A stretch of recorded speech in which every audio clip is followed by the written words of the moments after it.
আমি আজকে মরে গেলে আমি সুইসাইড করি নাই, সবাই জেনে রাখেন। দেশের আলোচিত ঘটনাগুলোর একটি বোট ক্লাব কাণ্ড। এ নিয়ে 2021 সালে সারা দেশে রীতিমতো তোলপাড় শুরু হয়।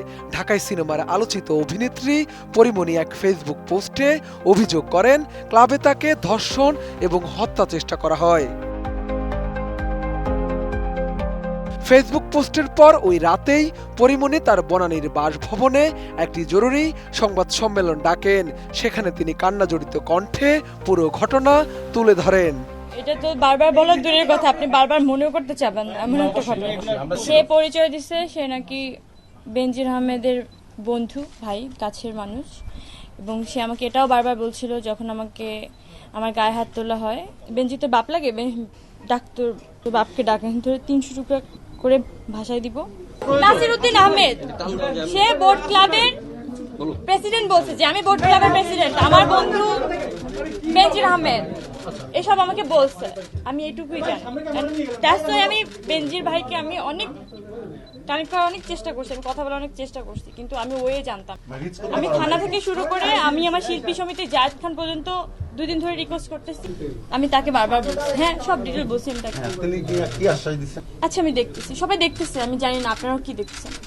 32 ইঞ্চি জেভিকো টিভি এখন মাত্র 15,000 টাকায়, সাথে পাচ্ছেন 3 বছরের প্যানেল ওয়ারেন্টি। আমি একজন সাধারণ মেয়ে হিসেবে, একটা সাধারণ মেয়ে যেভাবে ট্রাই করে আমি সেভাবে ট্রাই করছিলাম। প্রথমে থানা, আশেপাশের লোকজন যারা আমাকে হেল্প করতে পারবে, কিন্তু কেউ কিছু করতে পারে নাই। আমি কোথাও থেকে কোনো রকম ভাবে সহযোগিতা পাইনি। আমি লাস্ট একটা কথা বলি, আমি সুইসাইড করার মতো মেয়ে না।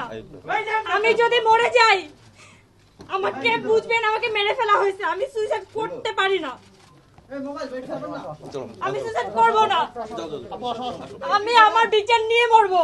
আমার সাথে অন্যায় করা হয়েছে, আমি আমার সাথে অন্যায় হয়েছে, অন্যায় বিচার চাই।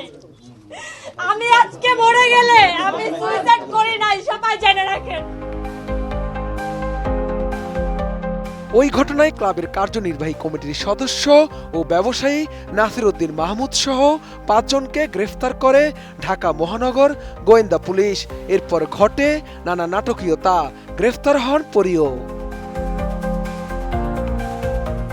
এদিকে ব্যবসায়ী নাসিরউদ্দিন মাহমুদের বিরুদ্ধে পরিমণির করা মামলার তদন্তের দায়িত্ব পান ঢাকা মহানগর পুলিশের গোয়েন্দা বিভাগের সাবেক অতিরিক্ত উপকমিশনার গোলাম সাকলাইন।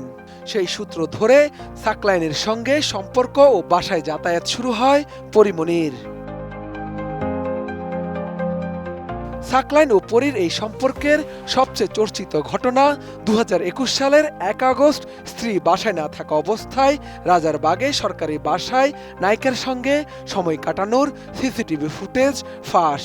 প্রায় 17 ঘন্টা সেখানে অবস্থান করেন তিনি, যা প্রকাশ্যে আসতেই শুরু হয় নানা আলোচনা সমালোচনা। ফাঁস হতে থাকে একের পর এক তথ্য। দীর্ঘ সময় পর আবারও আলোচনায় ওই ঘটনা। চিত্রনায়িকা পরিমণির সঙ্গে অনৈতিক সম্পর্ক ও অপেশাদার আচরণের অভিযোগ প্রমাণিত হওয়ায় বাধ্যতামূলক অবসরে পাঠানো হচ্ছে সাকলাইনকে। শুধু তাই নয়, এই তদন্তে উঠে এসেছে চাঞ্চল্যকর সব তথ্য। জানা গেছে 2021 সালের 1 আগস্ট সাকলাইনের বাসায় 17 ঘন্টা পরিমণি অবস্থান করার পাশাপাশি 4 জুলাই থেকে 4 আগস্ট পর্যন্ত সাকলাইন বিভিন্ন সময়ে পরিমণির বাসায় অবস্থান করেছেন।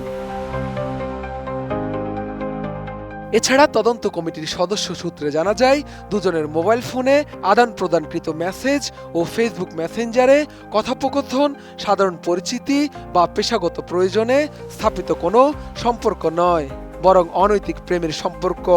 পুলিশ অধিদপ্তরের LIC শাখা থেকে দেয়া সাকলাইনের ফোনের সিডিআর থেকে এসব তথ্য পাওয়া যায়। এর আগে 2024 সালের 13 জুন স্বরাষ্ট্র মন্ত্রণালয়ের জননিরাপত্তা বিভাগ সাকলাইনকে চাকরি থেকে বাধ্যতামূলক অবসর প্রদানের বিষয়ে সরকারি কর্ম কমিশন সচিবালয়ের পরামর্শ চেয়ে চিঠি পাঠায়। এরই মধ্যে মতামত এসেছে PSC থেকে। সেই মতামত অনুযায়ী নেওয়া হচ্ছে চূড়ান্ত সিদ্ধান্ত।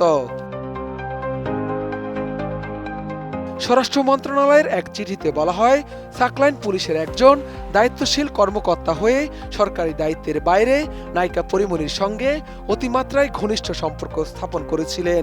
এছাড়া আরও বলা হয়, সাকলাইন বিবাহিত ও এক সন্তানের জনক। এরপরও পরীমনির সঙ্গে তার বিবাহ বহির্ভূত অনৈতিক সম্পর্ক স্থাপন, পরীমনির সঙ্গে জন্মদিন উদযাপন এবং নিজের সরকারি বাসভবনে নিজ স্ত্রীর অবর্তমানে সময় কাটানোর মতো ঘটনা সরকারের ভাবমূর্তি ক্ষুণ্ণ করেছে। শাহাদাত রিফাত, এটিএন নিউজ, ঢাকা।